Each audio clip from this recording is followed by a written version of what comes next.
हाय नमस्कार दोस्तों, कैसे आप सब लोग। स्वागत है आपका अपने चैनल जी7 ट्यूटोरियल्स पे। मैं मनीष, आपका टीचर, आपका दोस्त, स्वागत करता हूँ आपके अपने चैनल पे। तो दोस्तों, पिछले क्लास में हमने क्लास 8 का हमारे तीन से चैप्टर 5 का पार्ट 1 किया था। आज हम पार्ट 2 करेंगे। तो चलिए हम चलते सीधा क्लास में। जैसा कि आप देख सकते हैं कि मेरठ से दिल्ली तक हमारा अगले पार्ट में है। पिछले पार्ट में हमने लास्ट पढ़ा था सैनिक विद्रोह, जिन विद्रोह बन गया। तो आप पार्ट 1 का वीडियो देख सकते हैं, जो मैं डिस्क्रिप्शन में आपका लिंक डाल दूंगा, आप वहाँ से देख लीजिएगा। पार्ट 2 पे चलते हैं कि मेरठ से दिल्ली तक 8 अप्रैल 1857 को युवा सिपाही मंगल पांडे को बैरकपुर में अपने अफसरों पर हमला करने के आरोप में फांसी पर लटका दिया गया। ठीक है। चंद दिन बाद मेरठ में तैनात कुछ सिपाहियों ने नए कारतूसों के साथ फौजी अभ्यास करने से इनकार कर दिया। सिपाहियों को लगता था कि उन कारतूसों पर गाय और सूअर की चर्बी का लेप चढ़ा गया था। 85 सिपाहियों की नौकरी से निकाल दिया गया। जब उन्हें अफसरों को हुक्म न मानने के आरोप में 10-10 साल की सजा दी गई, तो यह 9 मई 1857 की बात है। मेरठ में तैनात दूसरे भारतीय सिपाहियों की प्रतिक्रिया बहुत ज़बरदस्त रही। 10 मई को सिपाहियों ने मेरठ की जेल में पर धावा बोलकर वहाँ बंद सिपाहियों को आज़ाद करा लिया। उन्होंने अंग्रेज अफसरों पर हमला करके उन्हें मार गिराया। उन्होंने बंदूक और हथियार कब्जे में ले लिए और अंग्रेजों को इमारतों व संपत्तियों को आग के हवाले कर दिया। उन्होंने फिरंगियों के खिलाफ युद्ध का ऐलान कर दिया। सिपाही पूरे देश में अंग्रेजों के शासन को ख़त्म करने पर आमदा थे। तो आपने पिछली क्लास में भी पढ़ा था और इस क्लास में भी कि सबसे पहले ये था कि अंग्रेजों ने की जो गोलियां बनती हैं वो कारतूस गाय और सूअर की चर्बी से बनती है, जहाँ पे से विद्रोह शुरू हुआ था। और 1857 का विद्रोह कैसे हुआ, कैसे स्टार्ट कहाँ से हुआ, तो ये मैं पिछले क्लास में आपको बता चुका हूँ, जिसके क्या क्या रीज़न थे। ठीक है। तो लेकिन सवाल यह था कि अंग्रेज़ों के जाने के बाद देश का शासन कौन चलाएगा। अगर अंग्रेज चले गए तो शासन कौन चलाएगा। सिपाहियों ने इसका भी जवाब ढूंढ लिया था। वे मुगल सम्राट बहादुर शाह जफर को देश का शासन सौंपना चाहते थे। ठीक है। तो मेरठ के कुछ सिपाहियों की एक टोली 10 मई की रात को घोड़ों पर सवार होकर मुंह अंधेरे ही दिल्ली पहुंच गई। जैसे ही उनके आने की खबर फैली, दिल्ली में तैनात टुकड़ियों ने भी बगावत कर दी। ठीक है। यह 1857 से जो चलता आ रहा था, जहाँ रानी लक्ष्मीबाई तांत्या टोपे ने मिलकर शुरुआत की थी। धीरे धीरे ये बगावत की दिल्ली तक पहुंच गई। यहाँ भी अंग्रेज अफसर मारे गए। देसी सिपाहियों ने हथियार व गोला बारूद कब्जे में ले लिया और इमारतों को आग लगा दी। विजय सिपाही लाल किले की दीवारों के आसपास जमा हो गए। वे बादशाह से मिलना चाहते थे। बादशाह अंग्रेजों की भारी ताकत से दो हाथ। उससे पहले हम देख लेते कि ये फिगर कि आपको 1857 में युद्ध कैसे बनाया गया था, तो इसके बारे में पूरा पढ़ लेते कि चित्र कैवेलरी लाइनों में युद्ध। 3 जुलाई 1857 को 3000 से ज़्यादा विद्रोही बरेली से दिल्ली आ पहुँचे। उन्होंने यमुना को पार किया और ब्रिटिश कैवेलरी और चौकियों पर धावा बोल दिया। यह युद्ध पूरी रात चलता रहा। और यही है हमारे मंगल पांडे, जिनकी स्मृति में डाक टिकट जारी किया गया। और फिर किसको कहते हैं, विदेश से इस शब्द में अपमान का भाव आता है। ठीक है। आगे चलते हैं कि करने को तैयार नहीं थे, लेकिन सिपाही भी अड़े रहे। आखिर वे जबरन महल में घुस गए और उन्होंने बहादुर शाह जफर को अपना नेता घोषित कर दिया। बूढ़े बहादुर शाह को सिपाहियों की यह मांग माननी पड़ी। उन्होंने देश भर के मुखियाओं पर और शासकों को चिट्ठी लिखकर अंग्रेजों से लड़ने के लिए भारतीय राज्यों का एक संघ बनाने का आह्वान किया। दोस्तों, सबको ना अपना एक लीडर चाहिए होता है। और उस टाइम लास्ट आपने पढ़ा कि लास्ट शासक हमारे बहादुर शाह जफर थे। तो अंग्रेजों से लड़ने के लिए जब सिपाहियों ने विद्रोह किया, तो उनको भी अपना नेता चाहिए था और उन्होंने बहादुर शाह जफर जी को अपना नेता चुना। वो नहीं चाहते हुए भी उन्होंने देखा कि भारतीय जब उनके साथ है, तो फिर उन्होंने उसमें हामी भरी। ठीक है। अब बहादुर शाह ने इस एकमात्र कदम तो क्या हुआ, बूढ़े बहादुर शाह सिपाहियों की यह मांग माननी पड़ी। उन्होंने देश के भर के मुखियाओं और शासकों को चिट्ठी लिखकर अंग्रेजों से लड़ने के लिए भारतीय राज्यों के एक संघ बनाने का आह्वान किया। बहादुर शाह के इस एकमात्र कदम के गहरे परिणाम सामने आए। अंग्रेजों से पहले देश के एक बहुत बड़े हिस्से पर मुगल साम्राज्य का ही शासन था। ज़्यादातर छोटे शासक और रजवाड़े मुगल बादशाह के नाम पर ही अपने इलाकों का शासन चलाते थे। ब्रिटिश शासन के विस्तार से भयभीत ऐसे बहुत सारे शासकों को लगता था कि अगर मुगल बादशाह दोबारा शासन स्थापित कर लें, तो वे मुगल आधिपत्य में दोबारा अपने इलाकों का शासन बेफिक्र होकर चलाने लगेंगे। अंग्रेजों को इन घटनाओं की उम्मीद नहीं थी। उन्हें लगता था कि कारतूसों के मुद्दे पर पैदा हुई उथल पुथल कुछ समय में शांत हो जाएगी, लेकिन जब बहादुर शाह जफर ने बगावत को अपना समर्थन दे दिया तो स्थिति रातों रात बदल गई। अक्सर ऐसा होता है कि जब लोगों को कोई रास्ता दिखाई देने लगता है तो उनको उत्साह और साहस दो बढ़ जाता है। ठीक है, इससे उन्हें आगे बढ़ने की हिम्मत, उम्मीद और आत्मविश्वास मिलता है। अब आगे आप देख रहे बगावत फैलने लगी। जब दिल्ली से अंग्रेजों के पैर उखाड़े गए तो लगभग एक हफ्ते तक कहीं कोई विद्रोह नहीं हुआ। जाहिर है, जब खबर फैलने में भी कुछ समय तो लगना ही था, लेकिन फिर तो विद्रोहियों का सिलसिला ही शुरू हो गया। एक के बाद एक हर रेजिमेंट में सिपाहियों ने विद्रोह कर दिया और वे दिल्ली, कानपुर, लखनऊ जैसे मुख्य बिंदुओं पर दूसरी टुकड़ियों का साथ देने का निकल पड़े। उनकी देखा देखी कस्बों और गांवों के लोग भी बगावत के रास्ते पर चलने लगे। वे स्थानीय नेताओं, जमींदारों और मुखियाओं के पीछे संगठित हो गए। ये लोग अपनी सत्ता स्थापित करने और अंग्रेजों से लोहा लेने को तैयार थे। स्वर्गीय पेशवा बाजीराव के दत्तक पुत्र नाना साहब कानपुर के पास रहते थे। उन्होंने सेना इकट्ठा की और ब्रिटिश सैनिकों को शहर से खदेड़ दिया। उन्होंने खुद को पेशवा घोषित कर दिया। उन्होंने ऐलान किया कि वह बादशाह बहादुर शाह जफर के तहत गवर्नर हैं। लखनऊ की गद्दी से हटा दिए गए नवाब वाजिद अली शाह के बेटे बिरजिस कद्र को नया नवाब घोषित कर दिया गया। ठीक है, बिरजिस कद्र ने भी बहादुर शाह, अब इससे पहले देख लेते हैं, ये हमारे बहादुर शाह जफर जी हैं। ठीक है, ये नाना साहब जी हैं। और जैसे जैसे विद्रोह फैला, छावनी में अंग्रेजों अफसरों को मारा जाने लगा। ये आप पिक्चर में देख सकते हैं। अब है, जफर को अपना बादशाह मान लिया। उनकी माँ बेगम हजरत महल ने अंग्रेजों के खिलाफ विद्रोह को बढ़ावा देने में बढ़ चढ़कर हिस्सा लिया। झांसी में रानी लक्ष्मीबाई भी विद्रोह के सिपाहियों के साथ जा मिली। उन्होंने नाना साहब के साथ सेनापति तांता टोपे के साथ मिलकर अंग्रेजों को भारी चुनौती दी। तो मध्य प्रदेश के मंडाला क्षेत्र में राजगढ़ की राजी अवंती बाई लोधी ने 4000 सैनिकों को फौज तैयार की और अंग्रेजों के खिलाफ उसका नेतृत्व किया, क्योंकि ब्रिटिश शासन ने उनके राज्य के प्रशासन पर नियंत्रण कर लिया था। तो विद्रोही टुकड़ियों के सामने अंग्रेज की संख्या बहुत कम थी। बहुत सारे मोर्चों पर उनकी जबरदस्त हार हुई। इससे लोगों को यकीन हो गया कि अब अंग्रेजों का शासन खत्म हो चुका है। अब लोगों को विद्रोह में कूद पड़ने का गहरा आत्मविश्वास मिल गया था, क्योंकि एक लॉय काफ़ी होती है पूरे गुलिस्तान को जलाने के। तो सीधी सी बात है कि जब यह शुरू हुआ तो एक लहर दौड़ी आज़ादी की, और जो 1857 से शुरू हुआ था मेरठ से, पूरे जाके भारत में ये फैलता चला गया। ठीक है, इसमें कई लाइन से राजाओं ने, रानियों ने इसमें बढ़ चढ़ के हिस्सा लिया। खासतौर से अवध के इलाके में चौतरफा बगावत की स्थिति थी। 6 अगस्त को 1857 को लेफ्टिनेंट कर्नल टाइटलर ने अपने कमांडर इन चीफ को टेलीग्राम भेजा, जिससे उसने अंग्रेजों के भय को व्यक्त किया था।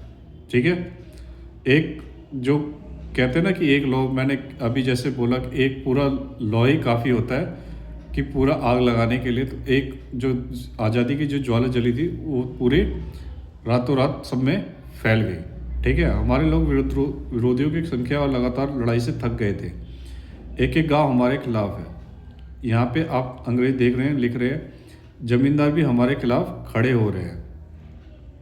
ठीक है, इस दौरान बहुत सारे महत्वपूर्ण नेता सामने आए। उदाहरण के लिए फैजाबाद के मौलवी मोहद्दुल्ला शाह ने भविष्यवाणी कर दी कि अंग्रेजों का शासन जल्दी ही खत्म हो जाएगा। वह समझ चुके थे कि जनता क्या चाहती है। इसी आधार पर उन्होंने अपने समर्थकों को एक विशाल संख्या जुटा ली और अपने समर्थकों के साथ वे भी अंग्रेज से लड़ने लखनऊ जा पहुंचे। दिल्ली में अंग्रेजों को सफाया करने के लिए बहुत सारे गाजी यानी धर्म योद्धा इकट्ठा हो गए थे। बरेली के सिपाही बख्त खान ने लड़ाकों की एक विशाल टुकड़ी के साथ दिल्ली की ओर कूच कर दिया। वह इस बगावत के में एक मुख्य व्यक्ति साबित हुए। बिहार के एक पुराने जमींदार कुंवर सिंह ने भी विद्रोह ही सिपाहियों के साथ दिया और उन महीनों तक अंग्रेजों से लड़ाई लड़ी। तमाम इलाकों के नेता अब एकजुट होकर लड़ाके से इस युद्ध में हिस्सा ले रहे थे। ठीक है, ये ब्रिटिश टुकड़ियों विद्रोहियों का हमला करती है, जिन्होंने दिल्ली के लाल किले और सलीमगढ़ किले बाय पर कब्जा किया हुआ है। ठीक है, यहाँ आप देख सकते हैं रानी लक्ष्मीबाई, वीर कुंवर सिंह, जब बिहार का भी जिक्र हुआ।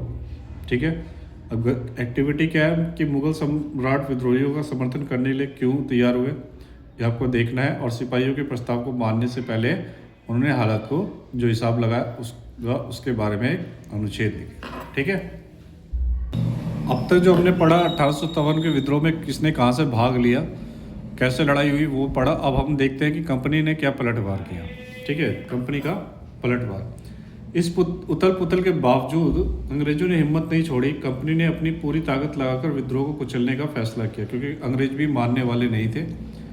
उन्होंने इंग्लैंड से और फौजें मंगवाई, विद्रोहियों को जल्दी सजा देने के लिए नए कानून बनाए और वो विद्रोह के मुख्य केंद्रों पर धावा बोल दिया। सितंबर 1857 में दिल्ली दोबारा अंग्रेजों के कब्जे में आ गई। अंतिम मुगल बादशाह बहादुर शाह जफर पर मुकदमा चलाया गया और उन्हें आजीवन कारावास की सजा दी गई। उनके बेटों को उनके आंखों के सामने गोली मार दी गई ताकि पूरे हिंदुस्तान में खौफ फैल सके। बहादुर शाह जफर और उनकी पत्नी बेगम जीनत महल के अक्टूबर 1858 में रंगून जेल में भेज दिया गया। इसी जेल में नवंबर 1862 में बहादुर शाह जफर ने अंतिम सांस ली। फिर दिल्ली पर अंग्रेजों का कब्जा होने जाने का यह मतलब नहीं था कि विद्रोह खत्म हो चुका था। इससे क्या हुआ कि ये सब होने के बाद अंदर ही अंदर भारतवासियों में और ज़्यादा विद्रोह की भावना जल पड़ी। और आज़ादी की सबसे बड़ी बात थी कि इनको आज़ादी की लालसा थी और इसलिए वो चाहते थे कि जल्दी से जल्दी हमें आज़ादी मिले, क्योंकि अंग्रेजों का जुल्म अब और नहीं सहा जा रहा था। इसके बाद भी लोग अंग्रेजों से टक्कर लेते रहे। व्यापक बगावत की विशाल ताकत को कुचलने के लिए अंग्रेजों को अगले 2 साल तक लड़ाई लड़नी पड़ी। मार्च 1858 में लखनऊ अंग्रेजों के कब्जे में चला गया। जून 1858 में रानी लक्ष्मीबाई की शिकस्त हुई और उन्हें मार दिया गया। दुर्भाग्यवश ऐसा ही रानी अवंतीबाई लोधी के साथ हुआ। खेड़ी की शुरुआती विजय के बाद उन्होंने अपने आप को अंग्रेजी फौज से घिरा पाया और वे शहीद हो गई। तांता टोपे मध्य भारत के जंगलों में रहते हुए आदिवासियों और किसानों की सहायता से छापामार युद्ध चलाते रहे। एक बार हम फिगर देख लेते हैं कि कंपनी का पलटवार कैसे युद्ध हुआ। और यहाँ देखिए आप कि विद्रोह सिपाही मेरठ से दिल्ली की तरफ कूच करते हुए। ठीक है, शुरू में अंग्रेजी सेनाओं को दिल्ली की भारी किलेबंदी को तोड़ने में मुश्किल हुई। 3 सितंबर 1857 को अंग्रेजी सेनाओं को और ज़्यादा हथियार, गोले आदि पहुँचाए गए। ये गाड़ियाँ पर लदे हुए थे और फिर इन्हें हाथी से खींच रहे थे और इन्हें कतार 7 मील लंबी थी, जो आप फिगर में देख सकते हैं कि ये देखिए हाथी खींच रहे हैं गोले बारूद। उसके बाद हमारे तांता टोपे की स्मृति में जाली डाक टिकट हुआ। उन स्थानों की सूची बनाए जहाँ 1857 की मई, जून और जुलाई के महीनों में विद्रोह हुए। आप इसको पढ़ के इसका एक्टिविटी कर सकते हैं। चलिए चलते हैं इस कि जिस तरह पहले अंग्रेजों के खिलाफ मिली सफलताओं से विद्रोहियों को उत्साह मिली थी, उसी तरह विद्रोहियों ताकतों को हार से लोगों की हिम्मत टूटने लगी। क्योंकि जब उत्साह में होते हैं तो बात अलग होती है, हार को झेलना भी बहुत बड़ी बात होती है, उस पर लोग काफ़ी टूटने लग जाते हैं। ठीक है, बहुत सारे लोगों ने विद्रोहियों का साथ छोड़ दिया। अंग्रेजों ने भी लोगों को विश्वास जीतने के लिए हर संभव प्रयास किया। उन्होंने वफादार भूस्वामियों के लिए इनामों का ऐलान कर दिया। उन्हें आश्वासन दिया कि उनकी ज़मीन पर उनके परंपरागत अधिकार बने रहेंगे। अंग्रेज भी लालच देने में कम नहीं थे। पहले तो उन्होंने हिम्मत को तोड़ा, फिर लालच के वही कि वो अपना विश्वास बनाने के लिए कि बिल्कुल हम सही है, तो इसलिए उन्होंने भूस्वामियों को उनके परंपरागत अधिकार देने शुरू कर दिए। जिन्होंने विद्रोह किया था उनसे कहा गया कि अगर वे अंग्रेजों के सामने समर्पण कर देते हैं, ठीक है, और अगर उन्होंने किसी अंग्रेज की हत्या नहीं की तो वो सुरक्षित रहेंगे, पर ज़मीन पर उनके अधिकार और दावेदारी बनी रहेगी।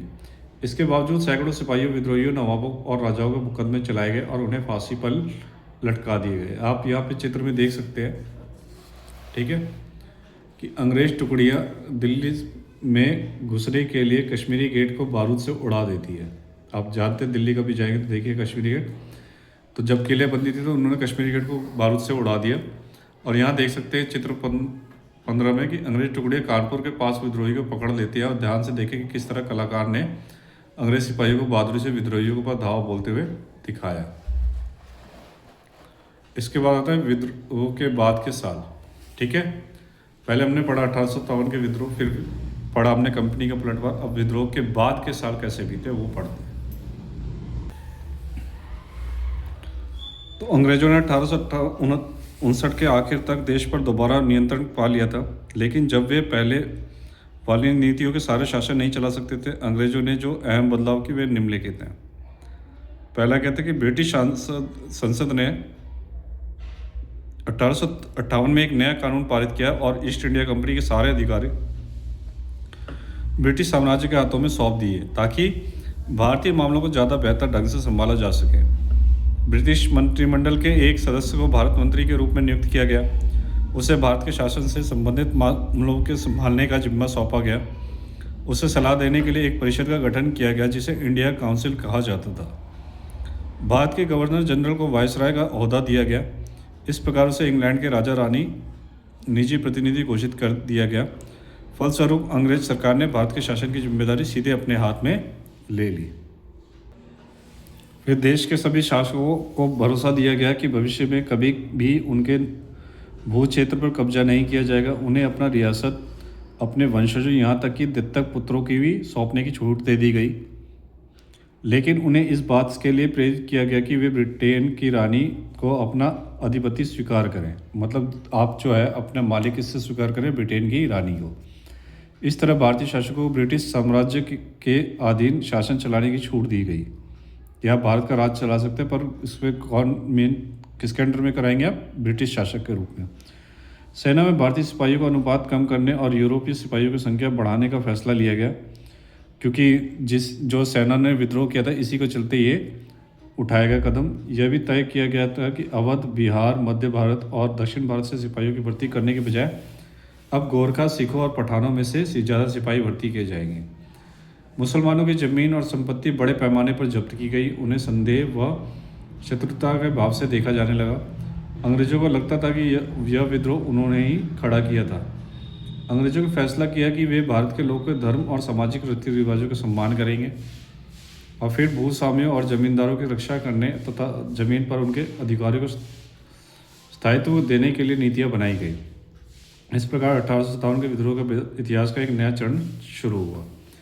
आप देख सकते हैं, ठीक है, ये आपका सियालकोट, लाहौर जो पाकिस्तान में, फिरोज़पुर, फिर जालंधर, फिर लाहौर, ठीक है, जालंधर जो पंजाब में, रोहतक, सहारनपुर, दिल्ली, मेरठ, बुलंदशहर, अलीगढ़, मुरादाबाद, बरेली, सीतापुर, बहराइच, गोंडा, फैज़ाबाद, सुल्तानपुर, आजमगढ़, बनारस, दीनपुर, प्रतापगढ़, नौगंग, नागौर, सागर, जबलपुर, महू, नीमच, नसीराबाद, बुलंदशहर, अलीगढ़, मैनपुरी, फतेहगढ़, लखनऊ, बरेली, मुरादाबाद, ये सब देख सकते हैं विद्रोह के मुख्य केंद्र थे। जो लाल वाले कौन कौन से आप मैं अंडरलाइन करके दिखा देता हूँ। एक था फैज़ाबाद आपका, एक था झांसी, एक था बरेली आपका, दिल्ली और मेरठ। विद्रोह के अन्य केंद्र ये सारे जो ब्लैक में आपको दे रखे हैं, ठीक है, आप इसको नोट डाउन कर सकते हैं। आपको जो भी कोई प्रॉब्लम हो आप कमेंट के माध्यम से मुझसे पूछ सकते हैं। अब खुदरा संग्राम एक केस स्टडी पढ़ते हैं इसके बारे में कि खुदरा संग्राम क्या था।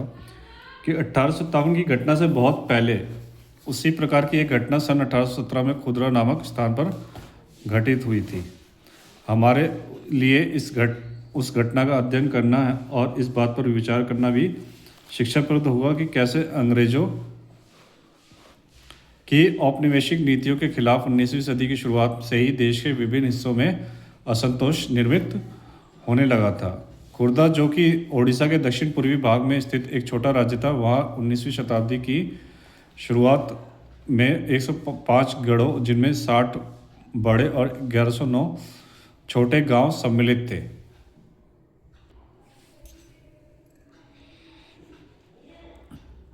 एक जनबहुल उपजाऊ क्षेत्र था। उसके शासक राजा वीर किशोर देव को स्वयं अधिकृत 4 परगनाओं को तथा जगन्नाथ मंदिर के संचालन अधिकार समेत 14 गढ़ जातों के प्रशासनिक उत्तरदायित्व को पूर्व में दबाव में आकर मराठाओं को सौंप देना पड़ा था। उनके पुत्र तथा उत्तराधिकारी मुकुंद देव द्वितीय इस दुर्दशा से विचलित थे। अंततः अंग्रेजों को और मराठों के बीच जारी संघर्ष में अपने लिए एक मौका देखते हुए उन्होंने अपने खोए हुए क्षेत्रों तथा जगन्नाथ मंदिर को देखरेख से संबंधित अधिकारों को पुनः प्राप्ति हेतु अंग्रेजों के साथ सलाह मशवरा शुरू कर दिया था, परंतु 1803 में ओडिशा को अपने कब्जे में लेने के बाद अंग्रेजों ने उन्हें इन दोनों मुद्दों में से किसी पर भी सकारात्मक कार्रवाई करने की दिशा में कोई रुचि नहीं दिखाई। परिणामगत ओडिशा के दूसरे सामंत राजाओं के साथ मिलकर तथा मराठाओं के गुप्त समर्थन से उन्होंने जबरन अपने अधिकारों को लागू करने का प्रयास किया। उसकी वजह से उन्हें अपने पद से विस्थापित होना पड़ा तथा अंग्रेजों ने उनके राज्य को अपने में मिला लिया। सांत्वना के रूप में एक नियमित अनुदान के साथ, जो उनकी पूर्व भूसंपत्ति के राजस्व का मात्र 1/10 था, अंग्रेजों ने उन्हें जगन्नाथ मंदिर की देखरेख का दायित्व दिया, ठीक है, तथा उनका निवास पुरी को में निश्चित कर दिया। इस अनैतिक व्यवस्था को उड़ीसा में दमनकारी विदेशी शासन के एक ऐसे युग का प्रारंभ हुआ जिसने 1817 में एक गंभीर सशस्त्र संग्राम का मार्ग प्रशस्त किया। खुर्दा को अपने अधीन करने के तुरंत बाद अंग्रेजों ने राजस्व निर्मित जमीन पर कर लगाने की नीति अपनाई और इसमें राज्य के पूर्व सैनिक वर्ग, जिन्हें पाइक के नाम से जाना जाता था, उनका जीवन बुरी तरह से प्रभावित हुआ। इस नीति को भयावह राजस्व की मांग में अनुचित वृद्धि और इस संग्रह के दमनकारी तरीके से और बढ़ गई थी। इस कार्यवाही के फलस्वरूप 1805 और 1817 के बीच में खुर्दा से बड़े पैमाने पर लोग जमीन छोड़कर चले गए। फिर भी अंग्रेजों ने अस्थायी बंदोबस्त के तहत राजस्व भुगतान की नीति को चालू रखा, जिसमें जमीन की उपजाऊ क्षमता तथा रैयतों के भुगतान की क्षमता की अनदेखी करते हुए हर वर्ष राजस्व की मांग में वृद्धि की गई। यहाँ तक कि प्राकृतिक आपदाओं के समय भी कोई उदारता नहीं दिखाई गई, जबकि ओडिशा में ऐसी आपदाएं अक्सर आती रहती थी। बकायेदारों की जमीन को षड्यंत्रकारी राजस्व अधिकारियों का फिर बंगाल के सट्टेबाजों को भेज दिया। खुर्दा की विस्थापित राजा का वंशानुगत सेनानायक जगबंधु विद्याधर महापात्र बम्मरवर राय, जिन्होंने लोग बक्सी जगबंधु के नाम से जानते थे, वह ऐसे बेदखल हुए कि जमींदारों में से एक थे। व्यवहारिक रूप से वे एक भिखारी बन गए थे। अपने तथा अपने जैसे जमीन से बेदखल हुए लोगों की ओर से संघर्ष करने का निश्चय करने से पूर्व प्राय 2 साल तक उन्होंने खुर्दा के लोगों को स्वैच्छिक दान से अपना गुजारा किया। बीते हुए वर्ष के साथ साथ जो तकलीफें इन शिकायतों के साथ जुड़ी हुई थी, वे थी: एक, अंग्रेजों के द्वारा इस क्षेत्र में चांदी के सिक्कों का प्रचलन; ख, इस मुद्रा में राजस्व के भुगतान पर जोर देना; ग, खाद्य सामग्री की कीमतों में अभूतपूर्व वृद्धि तथा नमक के आपूर्ति में कमी, जो कंपनी के एकाधिकार नीति के चलते लगभग दुर्लभ हो गया था और जिसके कारण उड़ीसा के पारंपरिक रूप से नमक बनाने वाले इस काम से वंचित हो गए थे। और स्थानीय जमींदारों की कलकत्ता में नीलामी, जिसके कारण उड़ीसा में बंगाल के अनुपस्थित जमींदारों का आगमन हुआ। इसके अतिरिक्त असंवेदनशील तथा भ्रष्ट पुलिस प्रशासनिक व्यवस्था ने भी स्थिति की ओर दुष्कर बना दिया, जिसके चलते होने वाले सशस्त्र संग्राम ने और भयावह आकार धारण कर लिया। 19 मार्च 1817 को इस संग्राम की शुरुआत तब हो गई जब पाइकों ने बानपुर में स्थित पुलिस चौकी और अन्य सरकारी संस्थानों पर हमला कर दिया और 100 से अधिक लोगों की हत्या करने के साथ साथ सरकारी खजानों में से एक बड़ी रकम लेकर चले गए। शीघ्र ही खुर्दा का केंद्र करते हुए इस घटना का लहर अलग अलग दिशाओं में फैल गई। उत्साह से भरपूर जमींदार और रैयत पाइके के साथ मिल गए। जो उनके साथ नहीं मिले उन्हें प्रताड़ित किया गया था। एक कर मत दो अभियान भी शुरू किया गया। अंग्रेजों ने पाइकों को उनके जमे हुए स्थानों से हटाने की कोशिशों की, परंतु असफल रहे। 14 अप्रैल 1817 को बेबसी जगबंधु ने 5 से 10 हज़ार पाइकों और कंद जनजाति के योद्धाओं की अगुवाई कर पुरी के कब्जे में ले लिया और मुकुंद देव द्वितीय उनके झिझक के बावजूद राजा घोषित कर दिया। जगन्नाथ मंदिर के पुजारियों ने भी पाइकों को अपना भरपूर समर्थन प्रदान किया। स्थिति को हाथ से निकलते हुए देख अंग्रेजों ने मार्शल लॉ लागू कर दिया। जल्द ही घोषित राजा पकड़े गए और उन्हें उनके पुत्र सहित घटक में कारावास दे दिया गया। बख्शी ने अपने करीबी सहयोगी कृष्णचंद्र भ्रमर राव के साथ मिलकर कटक की और खुर्दा के बीच यातायात के सारे माध्यम को काटने का प्रयास किया। इसके साथ साथ संघर्ष उड़ीसा के दक्षिण और उत्तरी पश्चिमी हिस्सों में फैल गया। परिणाम स्वरूप अंग्रेजों ने मेजर जनरल मार्टिन डल की पाइकों के चंगुल से पूरे क्षेत्र को मुक्त कराने के लिए भेजा तथा बक्सी जगबंधु और उनके साथियों को पकड़वाने के लिए पुरस्कार भी घोषणा की। इस प्रकार जो सामरिक कार्रवाई चली उसमें सैकड़ों पाइक मारे गए। कई जंगलों में चले गए और अन्य सामूहिक क्षमा योजना के तहत अपने घरों में लौट गए। इस तरह से अंग्रेजों ने मई 1817 तक खुदरा के संग्राम को लगभग काबू में कर लिया। परंतु खुदरा के बाहरी क्षेत्रों में बक्सी जगबंधु ने कुजंग के राजा और जैसे सहयोगी की मदद से और पाइकों के उनके प्रति अटूट निष्ठा के कारण इस संघर्ष में को मई 1825 तक जारी रखा, जब उन्होंने अंग्रेजों के सामने आत्मसमर्पण कर दिया। इसके उपरांत अंग्रेजों ने खुदरा के लोगों के प्रति अपनी ओर से दयालु, अनुग्रहित और सहनशीलता की प्रीति अपनाई। पुलिस और न्यायिक व्यवस्था में आवश्यक सुधार किया। नमक के कीमतों में भी कमी की गई। जिन राजस्व अधिकारियों को भ्रष्ट पाया था उन्हें कार्य से निष्कासित कर दिया गया और बेदखल जमींदारों को अपनी जमीन लौटा दी गई। दिवंगत खुर्दा के राजा के पुत्र रामचंद्र देव तृतीय को स्वतंत्र को कर पूरी जाने दिया और 26,000 रुपये के अनुदान के साथ उन्हें जगन्नाथ मंदिर के देखरेख का दायित्व भी सौंपा गया। ठीक है, तो ये था उड़ीसा का इतिहास। संक्षेप में यह उड़ीसा के अंग्रेजों विरुद्ध पहला अलोकप्रिय सशस्त्र संघर्ष था, जिसका उस क्षेत्र में ब्रिटिश शासन पर दूरगामी प्रभाव पड़ा। अंत इसे मात्र पाइक विद्रोह कहना, इसे कमतर पर आंकना होगा। अब इसके आप देख सकते हैं, फिर से याद करें, झांसी की रानी लक्ष्मीबाई के अंग्रेजों से क्या मांग थी, जिससे ये क्वेश्चन आप कर लेना, नहीं तो फिर मैं नेक्स्ट वीडियो पे आपको इसके क्वेश्चन आंसर इसके सेक्शन में इसके क्वेश्चन आंसर करा दूंगा। ठीक है, तो यहाँ पे हमारा चैप्टर 5 ख़त्म होता है और फिर हम नेक्स्ट वीडियो में इसकी नई क्लास लेके आएंगे। तो वीडियो पे एंड तक रहने के लिए धन्यवाद। जो पहली बार चैनल पे आए हैं, लाइक, सब्सक्राइब और कमेंट जरूर कर दीजिए और शेयर जरूर करिएगा, ताकि आपके दोस्तों तक, आपको भले ये चैप्टर हो गया तो जिनको नीड हो वहाँ तक पहुँच सके। तो वीडियो में आपको कैसा लगा आप लोग ज़रूर बताइएगा। आपको जो भी क्वेरीज आप कमेंट के माध्यम से मुझसे पूछ सकते हैं। इंस्टाग्राम, व्हाट्सएप, टेलीग्राम और आप फेसबुक के जरिए भी मुझसे जुड़ सकते हैं। तो ऑनलाइन ऑफलाइन कोई भी क्लास में इंटरेस्टेड हो तो आप मुझे बता सकते हैं। तो मिलते हैं नेक्स्ट वीडियो में, तब तक के लिए धन्यवाद।